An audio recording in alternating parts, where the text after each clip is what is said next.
Good evening, ladies and gentlemen. Welcome to this Berkeley County Board of Education meeting this Tuesday, August 25th, 2020. I call this meeting to order. I declare a quorum is present and the media has been notified. So I ask for unanimous consent to add citizen comments to agenda item 3 after 3A. There's no opposition. So the agenda will have citizen comments following agenda item 3A. All right, so now we'll move to approve the agenda. I made the motion. Second. There's a motion by Mr. Ramsey, a second by Ms. Conder to approve the agenda, which includes the change that was consented unanimously. Is there any other discussion? That was an oversight. This is actually a program that we enter in, and we enter it in fresh every week. So 3 sets of eyes looked at it and we made a mistake, so I apologize. Any other discussion? Hearing none, we'll call the question. All in favor, please respond by saying aye. Aye. Opposed, nay. The ayes have it, 8-0. We'll now hear a motion to approve the minutes of the board meeting on August 11th, 2020. I made the motion. Second. There's a motion by Mr. Ramsey, a second by Ms. Conder to approve the minutes for the board meeting on August 11th, 2020. Is there any discussion? Hearing none, we'll call the question. All in favor, please respond by saying aye. Aye. Opposed, nay. The ayes have it, 8-0. We'll now entertain a motion to enter into executive session. Made the motion. Second. There's a motion by Mr. Ramsey, a second by Mr. McQuillan to enter into executive session. The stated purpose of executive session is legal advice related to the settlement of pending litigation, legal advice pertaining to contractual negotiations of an existing district vendor, discussion of pending employment matters to include the appointment of an administrator, and 4 student attendance appeals. Is there any other discussion? Hearing none, we'll call the question. All in favor, please respond by saying aye. Aye. Aye. Opposed, nay. The ayes have it, 8-0. We're now in executive session.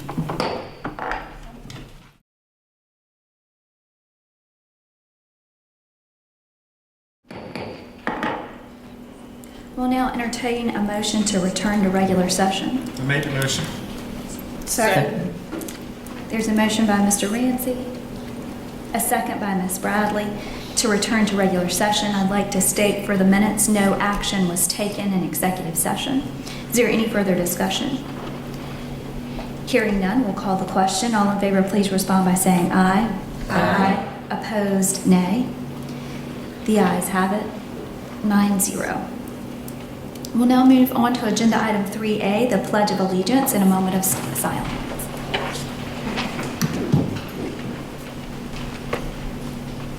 I pledge allegiance to the flag of the United States of America and to the republic for which it stands, one nation, under God, indivisible, with liberty and justice for all.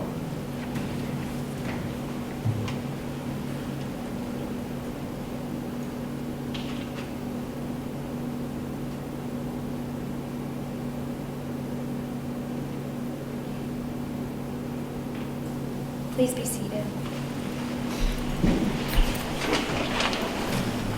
It's not on the printed agenda, but for those who weren't here at 5:30, we did make an amendment to the agenda, and we added citizen comment after the Pledge of Allegiance, a moment of silence. So that's what's next on the agenda. In order to conduct the meeting in an orderly and efficient manner, we ask that you honor the following guidelines. Stakeholder comments are welcomed and encouraged. However, the board will not take immediate action on public comment at this meeting. Any person wishing to address the board must register prior to the meeting. Comments must be regarding programs, policies, or procedures. Comments regarding complaints against employees other than district-level executives or references to students other than the child of the speaker will not be heard in public session. Groups addressing the same topic should select one speaker. Comments will be limited to 3 minutes per speaker. The board chair reserves the right to allot additional time or halt public comments that do not adhere to the guidelines. Registered to speak is Ms. Kelly Marone. And the nature of the question concern is change. Ms. Brown.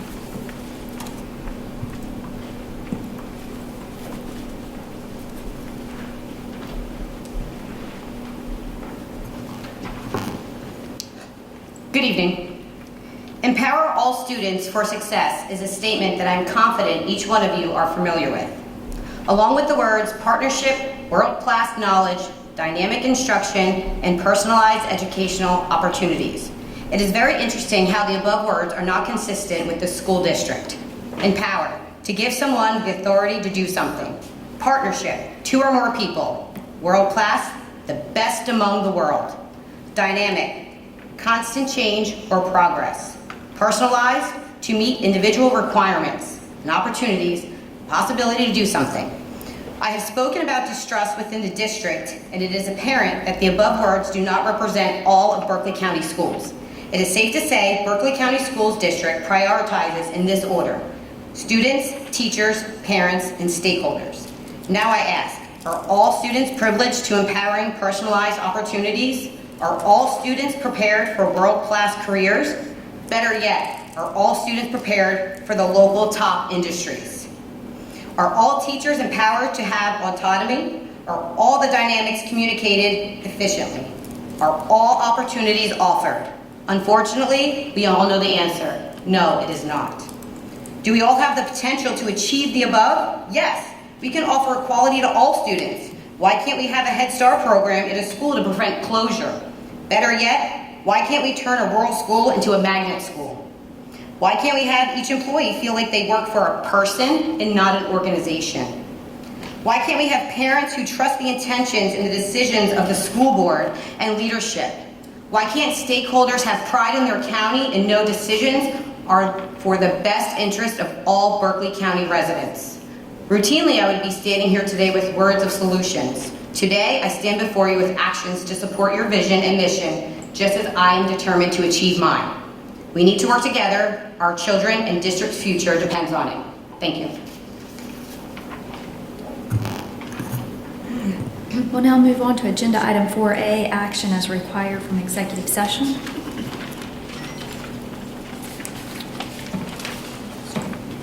Madam Chair, I move to authorize the board chair and superintendent to negotiate a settlement on behalf of the district consistent with the terms discussed in executive session in the matter of the Berkeley County School District versus Compass Municipal Advisors. Burr Foreman, Brian Nurick, Mike Gallagher, SCAGO, and Franny Heitzer. Second. There's a motion by Ms. Kelly, a second by Mr. Barrow, to authorize the board chair and superintendent to negotiate a settlement on behalf of the district consistent with the terms discussed in executive session in the matter of Berkeley County School District versus Compass Municipal Advisors, Burr Foreman, Brian Nurick, Mike Gallagher, SCAGO, and Franny Heiser. Is there any additional discussion? Hearing none, we'll call the question. All in favor, please respond by saying aye. Aye. Opposed, nay. The ayes have it, 9-0.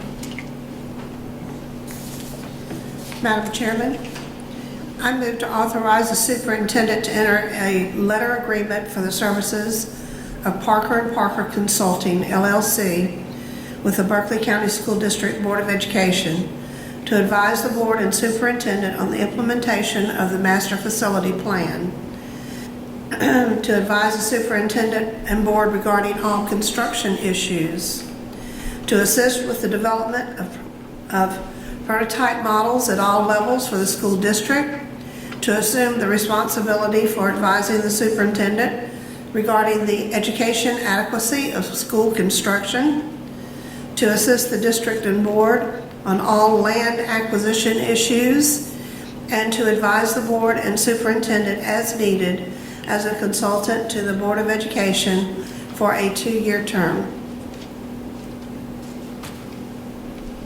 There's a second. Second. There's a motion by Ms. Condor, a second by Mr. Ramsey. This one's lengthy, so. Authorize the superintendent to enter a letter of agreement for the services of Parker & Parker Consulting, LLC with the Berkeley County School District Board of Education to advise the board and superintendent on the implementation of the master facility plan, to advise the superintendent and board regarding all construction issues, to assist with the development of prototype models at all levels for the school district, to assume the responsibility for advising the superintendent regarding the education adequacy of school construction, to assist the district and board on all land acquisition issues, and to advise the board and superintendent as needed as a consultant for the Board of Education for a 2-year term. Is there any additional discussion? Hearing none, we'll call the question. All in favor, please respond by saying aye. Aye. Aye. Opposed, nay. Madam Chair, I abstain. 8-0-1. The motion carries. We'll now hear student attendance appeals. I'll now hear a motion for student 1. Madam Chair, I make a motion that we grant the appeal for student number 1. Second.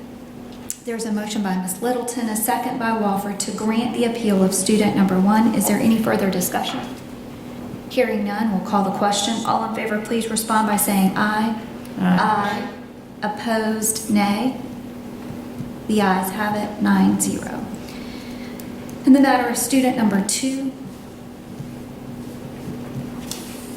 Madam Chair, I make a motion we deny the appeal of student number 2. Second. there's a motion by Mr. Barrow, a second by Ms. Bradley to deny the appeal of student number 2. Is there any further discussion? Hearing none, we'll call the question. All in favor, please respond by saying aye. Aye.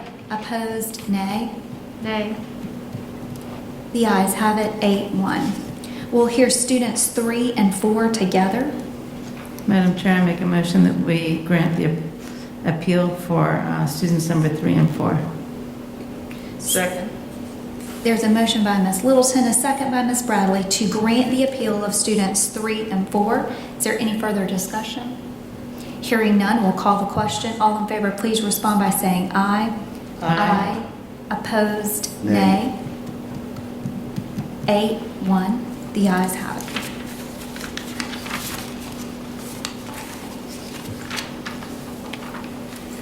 That concludes the action as executive session. We'll now move on to committee reports. First, we'll have a report from the Committee on Academics and Innovation. Chairwoman Ann Condor, you're recognized. Thank you, Madam Chair. The Committee on Academics and Innovation met on August the 11th, 2020, and on recommendation of the committee, I move to approve the Head Start Budget Expenditure Report for June 2020, Head Start Credit Card Report for June 2020, 2020-2021 Head Start Calendars. We have a recommendation from committee. No second is required. Is there any further discussion? Hearing none, we'll call the question. All in favor, please respond by saying aye. Aye. Opposed, nay. The ayes have it, 9-0. Also, in recommendation of the committee, I move to approve the committee recommended books selected by teachers as presented for first reading. We have a recommendation from committee. No second is required. Is there any further discussion? Hearing none, we'll call the question. All in favor, please respond by saying aye. Aye. Opposed, nay. The ayes have it, 9-0. Madam Chair, that concludes my report. Thank you, Ms. Condor. Next is the Committee on Finance and Human Resources. Chairman Michael Ramsey, you're recognized. Madam Chairwoman, the Committee on Finance and Human Resources met on August 11, 2020, and on recommendation of the committee, I move to approve the second reading approval to revise policy GCCA, sick leave. Second. We have a recommendation from committee, so no second is required. I do want to, point of information, policy GCCAA. Is there any further discussion? Hearing none, we'll call the question. Excuse me, Madam Chair.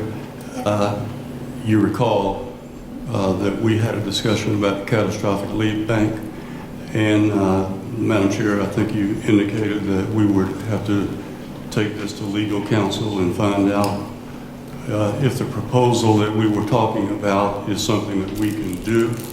I don't see an issue with it myself, but I'm not an attorney, so I wonder if we've done that and if we can safely tell our employees that they can no longer have to worry about whether they're going to get paid or not if they're either on some sort of at home, or if they're ill with the catastrophic leave bank?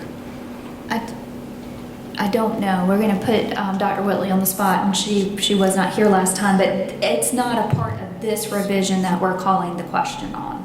I do want to clarify that. We're not changing anything to do with the catastrophic leave policy with this revision. But it was a question that came up. But it was a question that came up during this conversation when we heard it in committee. But there's no revision to the sick leave policy that relates to the catastrophic leave. That's correct. But legally, Mr. Bear's question is legally, is there any issue with the catastrophic leave plan being used in COVID situations? I'm assuming that it will go to the committee and be heard. Right. There's a part in this catastrophic, so that's where that would fall. The emergency catastrophic leave can be used if the person is a member of the bank that's donating a day, once a year. And then all other leave has to be exhausted before this leave can be used. But absolutely, COVID would come under catastrophic. Excellent. So just to refresh folks' memory, if someone has to be quarantined, an employee, a full-time employee, or if they get ill and have to stay at home because of their illness, the first thing that the employee would have to do was use up all of their current sick leave. And then secondarily, use the 80 hours of the federal government's 80 hours of pay, and then for whatever reason, if they are still sick or if they still have to be quarantined, they can use the catastrophic leave plan. Now that is correct? If they are approved, they have to. If someone goes out on catastrophic leave, let's say I'm teaching 7th grade and I've been exposed, someone in my house has a positive, the principal will work with them, and a possibility would be that they could still live stream into the classroom, and they could still be working from home, and there would be no leave required. Let's say that we'll work it out with floaters, to have someone in the classroom. Let's say that they get COVID, they're ill, and they're sick, they can't work from home, okay? The first thing that they would go to would be the COVID leave, and that's 2 weeks, up to 80 hours for 2 weeks. After they use that, and they're still very ill, then they would use their sick leave. Okay. So it's even better than what we were It's a talking little about. bit, it's reverse of what I just said, and that's better. Yeah. Better for the Well, it's even better, and also what I'm hearing is where we're going to try to work with them, even if there's a chance where they can't be in the classroom, if they can still work from home and not use any leave. Absolutely. We want to look at everything case by case. We want to do the very best we can by our employees. And I would go out on a limb and say that it's better instruction if we can get our teachers, even if they're streaming in, versus having someone in that classroom who is not certain. Oh, without question. No one's better than the teacher, yeah. It'll be very case by case. So our employees can rest assured that we're going to take care of them one way or the other, whether they can teach from home or if they're quarantined, they can teach and they don't have to use sick leave, right? They will be working with their principal. The principal will make a decision if they can tell them work from home.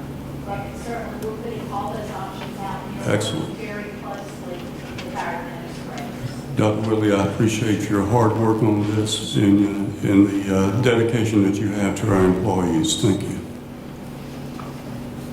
Thank you. All right, so this is the revision on policy GCCAA sick leave that's come from committee. Any other discussion before I call the question? Hearing none, all in favor, please respond by saying aye. Aye. Opposed, nay. The ayes have it, 9-0. Also on recommendation of the committee, I move to approve the second reading approval to revise policy GCCA vacation leave, and holidays. We have a recommendation from committee. No second is required. Is there any further discussion? Hearing none, we'll call the question. All in favor, please respond by saying aye. Aye. Opposed, nay. The ayes have it, 9-0. Also on recommendation of the committee, I move to approve the second reading approval to revise policy GBGD, workers' compensation. There is a recommendation from committee. No second is required. Is there any further discussion? Hearing none, we'll call the question. All in favor, please respond by saying aye. Aye. Opposed, nay. The ayes have it, 9-0. Also on recommendation of the committee and without objection, I move to approve the revised Berkeley County School District 2021 salary book with amendments to the following. Pages 53 and 58 revised the start date for 195-day employees from August the 24th, 2020 to August the 26th, 2020, and ending date from June the 21st, 2021 to June the 23rd, 2021. Pages 53 and 60 revise the ending date for 205-day employees from June the 25th, 2021 to June the 28th, 2021, extended the non-work days in August from August the 3rd through August the 20th to August the 3rd through August the 21st. Pages 53 and 59 revise the start date for 200-day employees from August 21, 2020 to August 24, 2020, and the ending date from June the 25th, 2021 to June 28, 2021.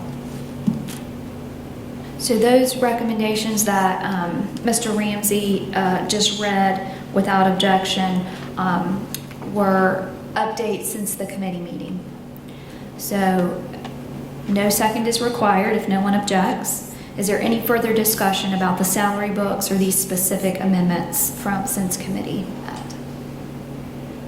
Hearing none, we'll call the question. All in favor, please respond by saying aye. Aye. Opposed, nay. The ayes have it, 9-0. Also, on recommendation of the committee, I move to approve the award of IFB 570-20-21 for various refrigerants to Johnstone Supply for an initial term of 1 year with the option to renew for 4 additional 1-year terms with a 5-year contract value of $375,000. We have a recommendation from committee. No second is required. Is there any further discussion? Hearing none, we'll call the question. All in favor, please respond by saying aye. Aye. Aye. Opposed, nay. The ayes have it, 9-0. Also on recommendation of the committee, I move to approve the allocation of fund balance to child nutrition for 2019-2020 and the allocation of fund balance to purchase additional PPE for 2020-2021 as presented. We have a recommendation from committee. No second is required. Is there any further discussion? Hearing none, we'll call the question. All in favor, please respond by saying aye. Aye. Opposed, nay. The ayes have it, 9-0. Madam Chairwoman, that concludes my report. Thank you, Mr. Ramsey. Next item on the agenda is the superintendent's report. Dr. Ingram. Thank you, Madam Chair, board members, staff, and members of our audience. Amy, that's you behind that mask, right? Amy Hardison, I thought so. Thank you for being here tonight with Teacher Forum. You're doing a great job, and we appreciate your attendance here tonight.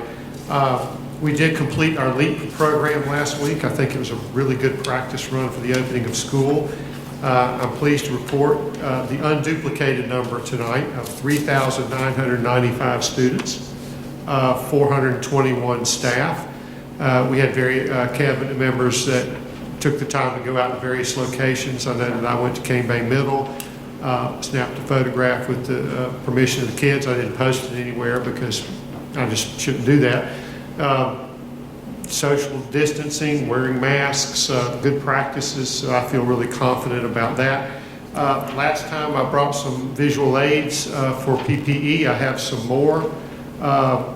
This is one of the 4,000 or so masks, or the shields. I put it together all by myself. I was impressed by that. Little shield. I put all this gear on and scared Lacey. She thought it was Halloween when I put it all on. Anyway, we've got those in. 1,100 thermometers. Thank goodness it's green. She's good. I've been playing with this all day. 98, so we're good. Over here on the by Lacey, you've got a 3-sided acrylic shield for student tables and areas. This is not all of the shipment, but what we have, a couple thousand of these, Dion, come in? 2,000 come in, 1,500 more from this order, and then we ordered a supplemental 3,500. Right, so we have lots of these to go around. Obviously, we'll use them in places where we have more students come face to face. So we'll prioritize where we use them. And they just don't fall over either. You can go up after the meeting if you'd like and kind of push them around a little bit. They're heavy. I was pleased that I was able to put that one together without knocking it over. I was concerned when they came in because they had a little plastic film on them. I said, oh no, that's not going to work, but it was just film that I had to peel off. So we've got, I want to assure the public that we have lots of PPE and we're ready for that, I think. For students, I want to kind of say this for the public. For students in blended learning, we're going to be taking attendance daily. We're going to emphasize that again to our principals tomorrow, but it's important that we take attendance because our funding is determined by our attendance. So if your children are on the blended learning, make sure that they log on. We will be taking attendance. It won't be the same as it was in March to May. So it's going to be a lot more accountability from the attendance side of things, and we'll be working with our principals on that, and they already know that. Please note in your packets, this is professional development for teachers, but I would like to invite any board members that have on their calendar September 1st or 2nd at 5 different locations. We'll be having professional development for blended distance learning classes, experience what a blended distance learning classroom could look like or would look like, and observe a sample classroom lesson and participate in Q&A. So if any board member has an opportunity to visit one of these locations, the times are also listed. And I wish I could invite everybody, but this is primarily for our teachers, and they'll need the PD, and certainly you as board members are invited. In your packet, I've included a brief article from this month's School Administrator by Chris Deedy. Chris is and I met Chris a long time ago. I wouldn't pretend to think that he remembers me. But he's the professor in learning technologies at the Harvard Graduate School of Education. And the title is very telling. I mean, I think is one of my roles as superintendent professional consultant to the board is, despite the distractions of the pandemic, that we still have to educate our kids, and we need to be looking in the future. Necessity is the parent of transformation. We've been able to do amazing things because of in 72 hours, we shifted back in March to a complete virtual platform, and it's due to the hard work of all of our employees of Berkeley County School District, not just the leaders in the room, but we flipped just like that. And we've learned, and we're going to do it better. And the gist of this article, Chris talks about, we're not going to go back to the way it used to be. We're learning so much with our technology and what we can do that the good old days aren't going to be exactly like they looked like when we went out. And in addition to that, he has a book that I've read excerpts from, but I'm looking forward to reading the entire book, The 60-Year Curriculum. And I want you to think about the 60-year curriculum.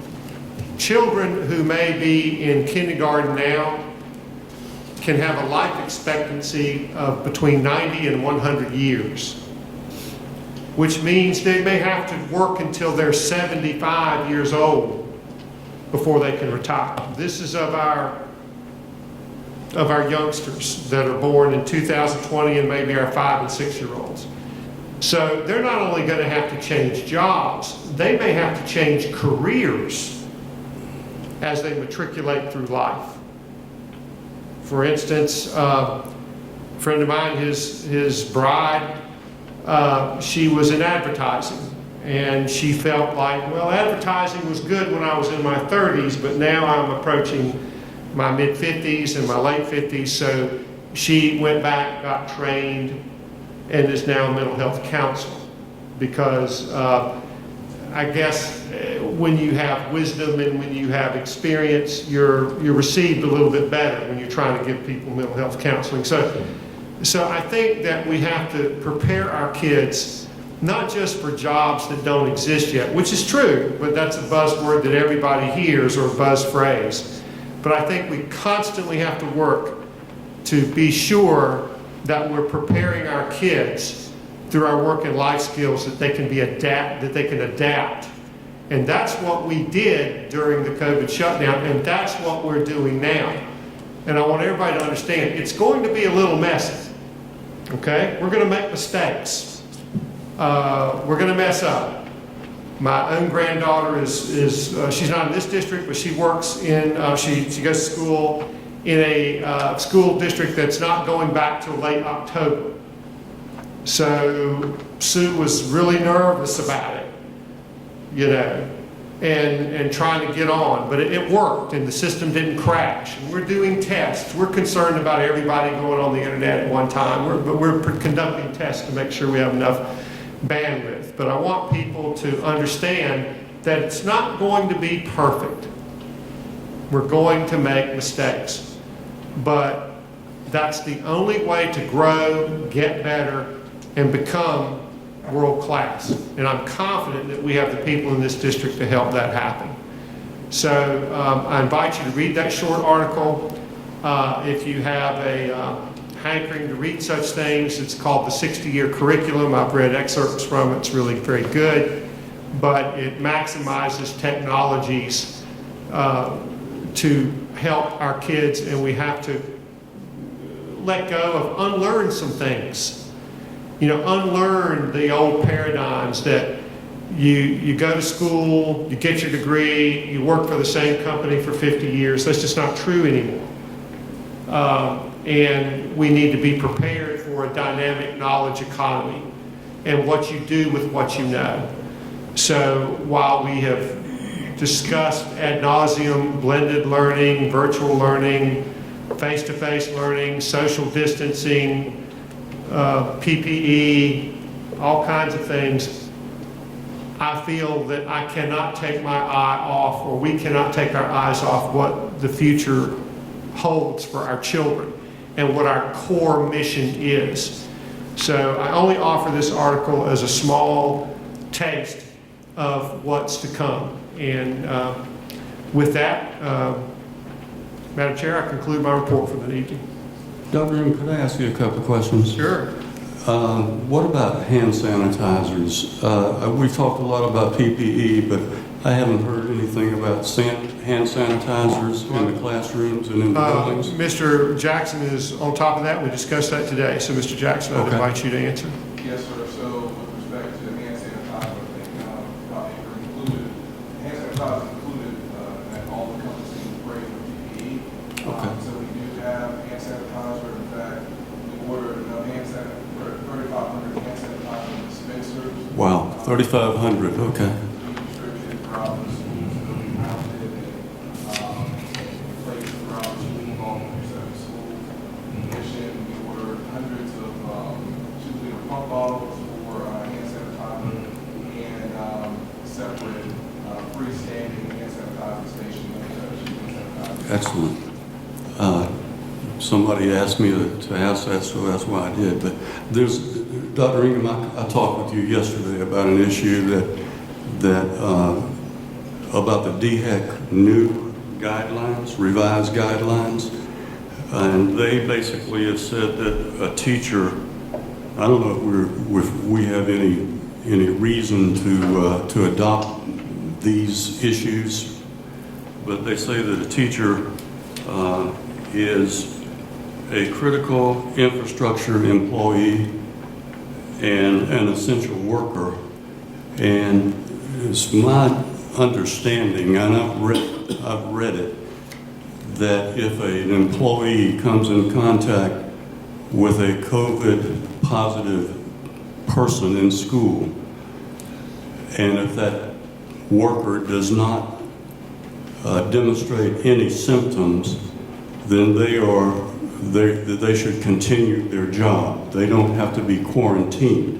Is that in concert with our policy, or does that change our policy? It doesn't really change it. Again, I anticipated a conversation Mr. Jackson and I talked about. If I'm teaching a class, for instance, and I have a kid somewhere in the class, and then that child gets COVID, I may quarantine the child that sits to his right, to its left, in the front, in the back. I may not even have to shut down the whole class. We would evaluate these things on a case-by-case basis, depending on the level of contact. I walked behind an employee about a month ago who was positive for COVID, but I monitored every day. I've got one of these at home that I purchased for myself and Sue, and I check my temperature daily, monitor my own symptoms. But I was no closer than 4 feet with that employee for about 5 minutes. So I wasn't even face to face. I was observing a meeting and I was sitting behind her. So it doesn't necessarily mean that we just drop everything and go home and freeze up. And I think your point is well taken, that we as educators are critical employees and essential for our kids to get back to school the best we can, and we're certainly going to do it as safely as we can. And the thing we were worried about PPE was, gee, everybody's ordering at the same time. Is it all going to come in? I've been amazed at the vendors that are competing with each other, good old-fashioned capitalism. And we've actually told some of our suppliers, if you can't deliver it by a certain day, we've got several others lined up to sell it to us who say they can. So I feel pretty good about the amount of PPE we already have and will be able to get. And then the schools purchase their own, because I went around to ask the principals, do you have enough hand sanitizer for LEAP? Oh yeah, we got plenty, and I saw that. So it would basically be a close proximity issue. If a child in the back of the room is testing positive and they don't have any interaction directly with other folks in the classroom or the teacher, then that's not a circumstance where we're just going to arbitrarily correct. Send somebody home. We're going to evaluate it closely, every situation, case by case. That's good. Okay. Does that hold true for bus riders as well? My concern, Mr. Jackson, is always those students that ride the bus. What are we doing for them? On, off, in the building? Are we doing temperatures? Where does that contact take place? The checks will take place at the school.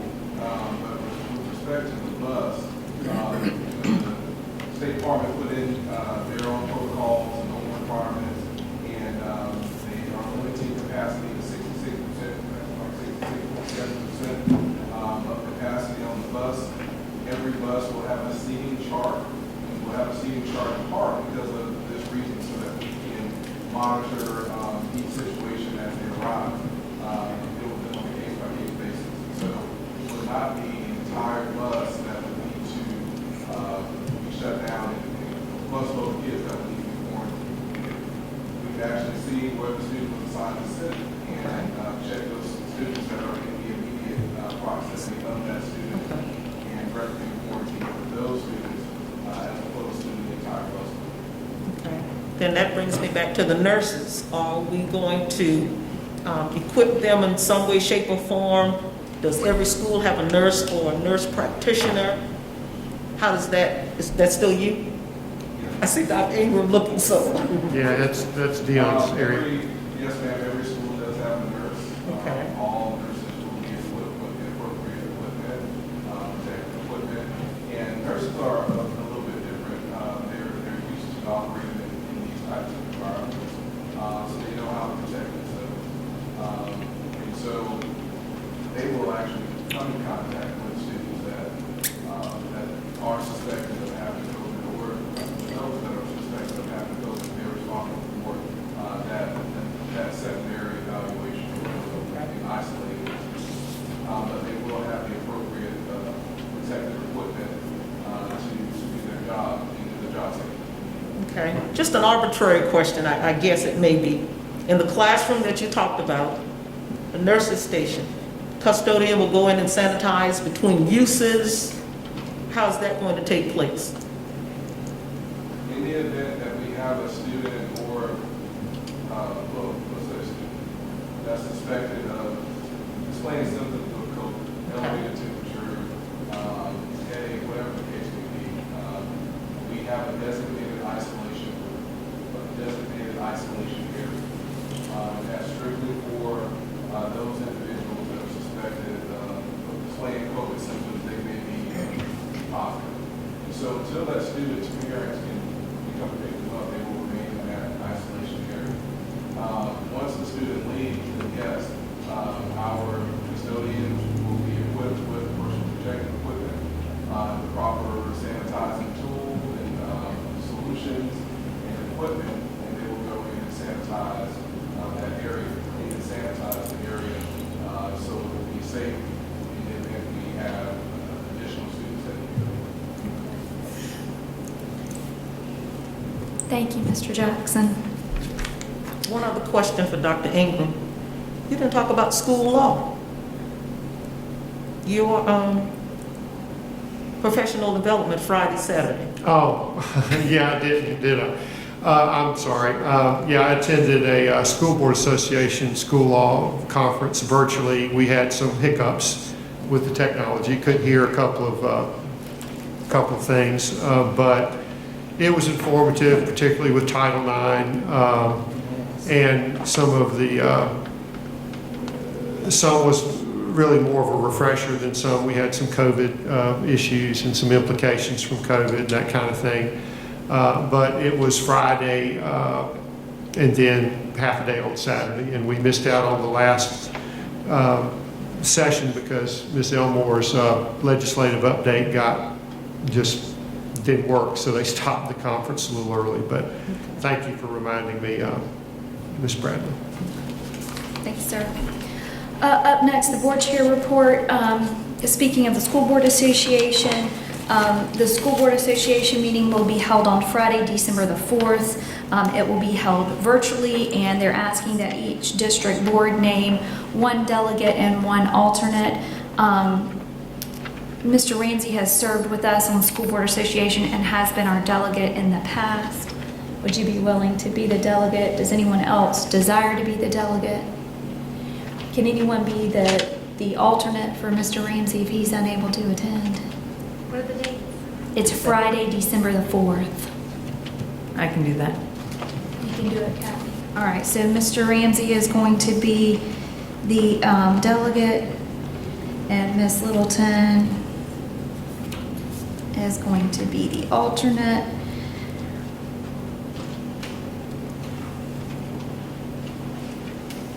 All right, and we have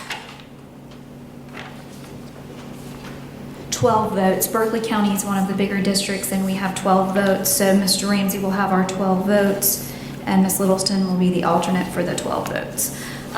The last thing, we had done work on the superintendent's evaluation. It's been a very stressful 2 months since our board workshop in July. I do have a couple of members who haven't turned in the evaluation. The evaluation is most effective if everyone turns in paperwork. So if you haven't filled, I'm going to average what I have next Tuesday. Hell or high water, I won't be done with this. But if you have not had the opportunity to fill out your Superintendent McCrell evaluation paperwork, I've got some copies. If you would please take a copy, fill it out, text me your evaluation so that I can get it finished and so that we can present the evaluation and get back on track. So I'm going to start, it takes a couple of hours to take everybody's input and average it to come out with the score for the McCrell evaluation system. So if you can get it to me by next Tuesday, I can be prepared in time for the next board meeting. So if you haven't done it, please get it done. All right, that's done for Lacey. All right, hearing nothing else, I will entertain a motion to adjourn. I make the motion. Second. Where did I get the second? Was it Ms. Littleton or Ms. Bradley? Ms. Littleton. Littleton. All right, motion by Ramsey, second by Littleton. Any further discussion? Hearing none, we'll call the question. All in favor, please respond by saying aye. Aye. Opposed, nay. The ayes have it, 9-0. We are adjourned.